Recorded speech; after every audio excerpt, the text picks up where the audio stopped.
How'd you do, KitRollUp crew? Welcome back to the second of the Banner Sagas. I am in a pickle. We've been attacked by Dredge, and it's not good.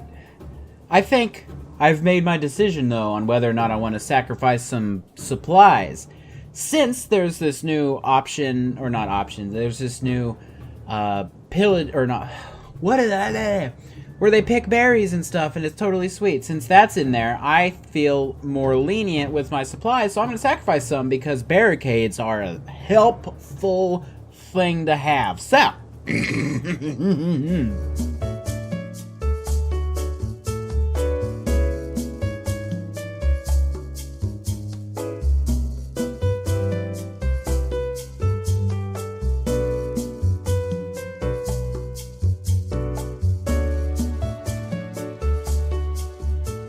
Men and Varl began moving barrels full of food and gear ahead of the fighters, but they look your way for confirmation. You realize these supplies will be ruined in the fight. I understand. It's a sacrifice I'm willing to make for the good of everyone here. Nod for them to continue. The barrels are barely rolled into place before the fighting begins. Oh dear, oh dear. Things are about to get crazy. Oh, he's so injured. I'm gonna have to replace him with somebody else. I think Hacken will do. My body is ready for this battle. Oh dear. This is gonna be intense. Ready. I'm not gonna destroy those. That'd be silly. That'd be super silly. I wish I had my other item from the last game, the +4 shield break. I wonder what happened to it. Oh no, all my stuff. That's no good. One down. Oh snap, he's raising the ground.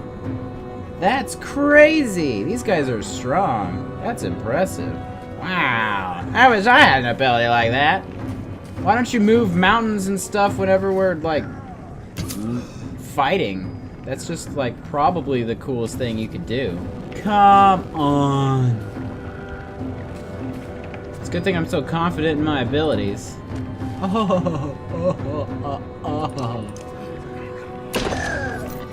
Bam.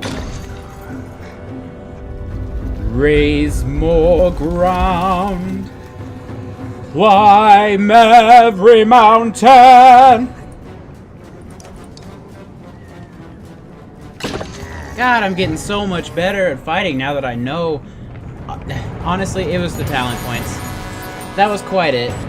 Look at all that. Holy crap, I did so good. I did so good. 20 renown. Woo! Oh, yeah. Yeah! I had to. Sorry.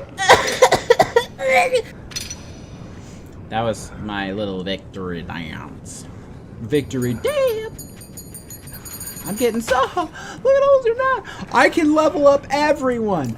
Everyone. Juno walks into the floating land, creating a kid goat in one arm. Why? Whatever. Okay. She looks strained, but beckons for the families to follow. You know what? That is just a written visualization of, like, Jesus figure or something. That picture of Jesus holding a sheep, but it's a goat. She's satanic. She looks strained, but beckons to the families to follow. You shout for everyone to start moving, but the fighters and clansmen alike remain motionless. Large chunks of earth bobbling in midair like ships at sea have everyone unsettled. It's okay, guys. We're good. Finally, Ivor takes the reins of a yacht loaded with supply cart and walks onto the first floating stone. It supports the load without issue. We go this way or the dredge kill us all. His words are punctuated by slinger stones thudding into the ground only a few feet away. Men pick up their children and start running. The caravan animals squawk and bleat in frenzy. Varl pushed through the crowd while others fight to follow in their wake. The frightened mob tramples a few and knock a couple more from the ledge before everyone is strangely pacified. Even a sense of calm settle your nerves. Oh no. That's horrible. That's like 2012 stuff. People are just falling off cliffs. Words are not... Apparently English is not my language, because I can't... Wow, that's so cool. Look at that. That's amazing. The wounded and elderly struggle to make it onto the floating rocks with fear the bridge paralyzes the legs of others. The dredge give chase, crossing onto the bridge without hesitation. Ooh, that'd be sweet. Drop the back of the bridge, Ivan. It's not easy to mouth the words, but there are just too many dredge. With Ivan seems unresponsive, Juno nods to you. Oh, that sucks. You watch as the floating stones nearest the land tremble and fall back into the chasm, taking all standing there with them. The sight is terrifying, but you turn and urge the others to keep moving forward. That sucks. I'm sorry to those people that I killed, but you know what? It's for the greater good. I'm making the tough decisions this time around, but they're all good. Thought I'd live to see something like this. Yeah, it's pretty freaking awesome. Not gonna lie. This whole situation that's going on right now is so epic. How long is it gonna go for? I guess that answers my question. Ivan is growing visibly weaker. Meanwhile, many of the caravan are stunned by witnessing family members fall to their death. The effect is spreading. Yeah, rip a weeping man away from falling edge. You grab a man by the tunic who's reaching out to his fallen wife, violently jerking him off a crumbling rock. Keep going, you shout at him. Your actions and authority seem to jar others from their hopelessness, and the caravan begins moving steadily again. Oh, that would suck to see your wife fall down off of a cliff. Oh, this is so intense, but gotta be strong. We're gonna survive this if you don't whine and complain about the loved ones that you lost. Just go. Oh, that's so rude. I'm so heartless. The stones behind the caravan are falling faster than they're rising in front. The rear clansmen are pushing forward in panic. Bolvert shouts, knock some of those people over the edge before we all go down. People gasp and flee from him. Wow, what a dick. There's one thing to stop them from falling, or to knock a few people down because all them other guys are coming, but it's another thing to just shove them over the edge. This guy is just evil. We are carrying too much, Ivor says. Crap, we've got to get rid of something before the Mender drops us all into the depths. You look around and see only people, food, and a massive cart the Ravens are hauling. Only 2 of those are an option. I wonder what that is. I'm gonna throw food. I'm sorry. One closest to supplies looks at you bewildered. We won't need food if we don't make it across, you shout. Slowly, a couple of carts are unhitched and shoved over the edge. Ivan's relief is almost instant and the bridge extends, giving everyone more room and time to move. I'm just too curious about what's in there. I honestly don't know what's in that thing that they're carrying. And I really feel like if I had told them to throw it, they would have just straight up denied me, and then we would have lost some people. Oh, we're getting so close. We're getting so close. We can make it. We can make it to Ormsdaler. Come on. Come on. We're almost there. Just a bit further, Ivan. We can do it. Oy, this is intense. Oh, I'm surprised this town is even still here. Look at it. It's on a... That's just gonna fall eventually. You know it will. I hope this isn't a bustling community. Ivan's screams chill you as it echoes off the cliff a mere 100 yards away. Again, the bridge shakes but stays together. Oh man, Ivan, hang in there. When Juno looks at you, her lips are trembling. This is killing him, she says, and I won't let that happen. Her tone is dark and cold. Oh dear. We're almost to there. We can buy more supplies. Dump the rest of the supplies. We'll replace them in Ormsdaler, says Juno before returning to Ivan's side. The supplies are dumped and the caravan moves forward. That was all that I had left? 6? Alright. We made it. We did it. Together. I made the tough choices, but I think we've done it. Oh boy. Here we are. We've made it, everyone. Good work. I'm so proud of all of you. Right here. Watch your step. It's hard to believe we made it across that chasm. Now we find what's left of Ormsdaler. Once a great trade town at the fork of the Ormsa River. How many lives must have been lost here? Looks like a few buildings might have made it. I sure hope so. We threw all of our supplies away. I'll bet it was the snake thing that caused the chasm. Maybe. I'm guessing. I don't know. From the massive Varl to the youngest human children, everyone is sapped from crossing the chasm. Tents are loosely strung up and gear is thrown onto the ground as everyone falls asleep. You manage to post a few guards out of habit before sinking down against a crate, wrapping your cloak around you and closing your eyes. Those poor guards, they're probably exhausted too. Your chest aches as if from a wasp sting. Feeling around you for the cause of it, you look down in between your leathery, gray fingers running over a red stone breastplate. Gasping, you open your eyes to find your cloak is still wrapped around you. No stone armor underneath. The caravan is still asleep, snoring more prevalent than usual. You're able to drift off a bit more rest before facing the tasks of the new day. Oh my goodness. He just dreamt about turning into a dredge. That's intense. Oh, jeez. We need some... we need some supplies, but all we have are the heroes and rest and the ruins. Boy. Okay, let's check the ruins. You make your way across the broken bones of the former trade town, curious to what's inside buildings which are still somewhat intact. The structure groans as you enter, and you hear yourself whispering, "This isn't worth it." After a quick survey of the room, only two things stand out. A stone with strange etchings resting on the broken mantle, and footprints in the dust near a small door in the wall. A gust of wind blows up from the chasm, and the whole building creaks. I'm gonna call to the person. The small door creaks open. A child looks at you. "Come here," you say. "This place isn't safe." Her red hair catches the light. "Alette," you shout. "I can save you." Oh, no. Don't start doing that, Rook. Come on. You reach for the child, who is terrified by your approach and words. She slams the door closed and the building shudders. Wooden planks around you snap and barely have time to flee before a large section of the structure crumbles off the cliff. You sit in the dirt staring, emotions knotted in your throat. Did the kid just die? Ah. Ivor stands stoically by Ivan's pallet, watching the mender's breathing. "It took a lot out of him. Out of everyone. No doubt. A lot of families lost members out there. So why even follow me? I get people killed. I'm not doing this again. If you can't see the number of people out there still alive because of you, nothing I say will change it." With nothing to say, you look down at the resting mender. The spell weaving took a toll on him. "He looks as bad as me." Before Ivor can respond, oddly Febrefley enters the room. Kick the door open. "Good, you're here. It's the Ravens. They're trying to leave, and some of our people want to go with them." "What? Why?" "We nearly went over a waterfall in ships and lost a lot of people following Savelka across floating rocks. I'm not saying any of this is your fault, but people are scared." "If they've made up their minds to go, they'll leave whenever you're not looking. And the Ravens have been hoarding supplies this whole time, and they're trying to take off with them." "What? I don't like those Raven people. Juno and Hacken are trying to talk sense into Bulwark, so it's desperate." As you make your way to the door, you turn to look at Ivor. "Another Varl isn't going to help that situation. I'll stay here with the mender."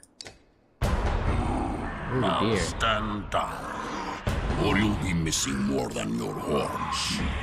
Stand down, you son of a yacht! I practically got his voice right. Whoa, he's so angry. I wasn't even close with Hacken, but I like the voice that I gave Hacken. Hearken. Hark the herald. Varl sing. Can't calm him his fury. Oh boy. Here they are, just as I said. This is gonna be intense. Ow! Hey! Cool your jets. You crazy guy. Bulwark's lost his mind. Take him down. He has lost his mind. All that right there. Hit him hard. Bam! That's marvelous. You stay away. You stay out of this. What are you doing? What did that do? What did she do?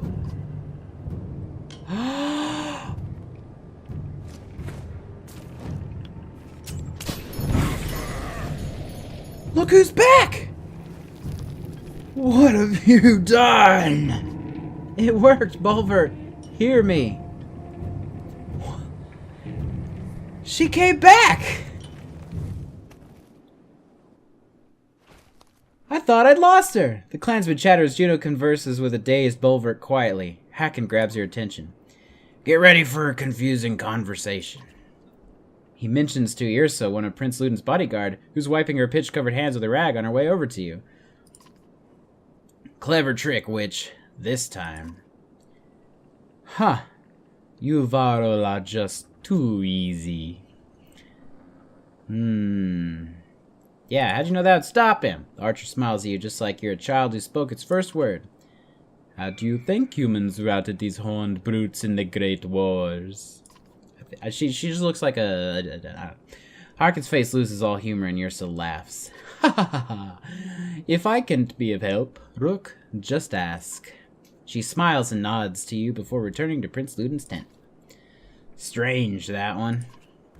Stranger than Bulwark being as tough as damned Sunder. I can't do his accent. I hate it. Why am I trying so hard? I should have mentioned he's a berserk. Probably the last of his kind after Einertoft. The Varl King laughs as your blank look. Berserks lose themselves in a fight. They're as strong as cold bears and just as wild. Hard to say if they're friend or foe in a fight. So Elmender's magic is over a chasm, and you two decide to kill each other? Caught him trying to take off with supplies he'd tucked away. Couldn't let that happen. A cool anger glistens in Harkin's eyes when he looks at Bulwark. Yeah, hiding food when he got people starving? What a total asshole! I don't think the others even crossed his mind. All he knows is to look out for his own. You stare at Bulwark, pacified by Juno, and wonder if it would have been better to kill him. Whatever his reason, I hate that some of ours are going with him. I don't understand their choice any more than you, but that's the way of it. You wonder what'll happen to them all. Chapter 9. Cast the hone into the air. Oh, man. Crazy things are happening. And that guy, man, Bulwark, he's something else. I don't even know if he's worth having around. That's just me, though. I don't know. Oh, are we splitting up? Oh, that's right. I guess he did decide to leave, and now the story is splitting up. You glare at the clansmen of Varl settled amongst the ruins of Ormsdalr and feel the rumbling growl in your chest. Okay, so I'm actually taking on the headspace of Bulwark. This should be good. Everyone will be ready to leave as soon as you start walking north. I won't fall for that stupid fire trick again. Falka ignores your comment. The new members from the other caravan will probably need a beating or two. I think it was stupid of me to challenge Hacken. Not really my place to say. Since when has that stopped you? Shield Maiden grins. We could have at least waited to hear their plan first, then decided. You play it too safe, and your way just landed us on our asses. We'll make it to Bendel, get a job, and things will go back to normal. We always survive. And what about all those dredge? If they make it across the chasm, it'll be war. War's always been good for business. Folka smirks, but her face hardens as Juno approaches. Bulwark, can I have a word with you? Haven't you said enough? Volka's right, we're done talking. Juno looks both calm and perturbed simultaneously. She stares at Folka for an extended moment before the Shield Maiden turns to leave. I'll finish packing. She just kind of Jedi mind tricked her away. What do you want? I know your ravens need work. Without work and coin, that banner of yours is worthless. You step towards her, towering over the tall Valka, though she stands resolute. In Borsgard, we made an arrangement for you to protect this large cart until we were away from the dredge threat. They're across the damn chasm. That job is done. Agreed, but the cart you've been hauling has become too troublesome. It needs to be sunk in the deepest waters around. You grunt in disgust. Volka's secrets. You would turn down the Mender Council's coin? What's in the cart? If you needed to know, I would have told you. Suffice it to say you have a Volka's oath for the great deal of coin once you have sunk that cart. The Blue Rivers northwest of Bindle is my suggestion. And if I leave it to the woods somewhere? I will know, as will other Valka. Besides, the Ravens always finish their jobs. That reputation means everything to you. You growl, but she's right. Fine. The Raven's oath. It'll be done. Juno nods and walks away. Falco watches her leave and returns by your side. Now what? Now we have a job. Yay! I made them stay, even though I'm not exactly sure it's a good idea. Camp. Camp, we're gonna camp. Oh, why am I camping? I don't have any supplies. It's gonna suck. I'll tell you why I'm camping. Because I'm all out of time! Thank you guys so very much for joining me in this adventure. We are having a lot of trouble, but... oh my goodness. Is this the same? I don't know, I'll find out later. I just have like 4 Varl and 58 fighters. I must just be the Ravens. This is what we are now, I guess. I don't know. That makes sense. But anyway, if you guys liked the video, click the like button and let me know in the comment section how you feel about it. And as always, this has been KitRollUp. I will see you guys later.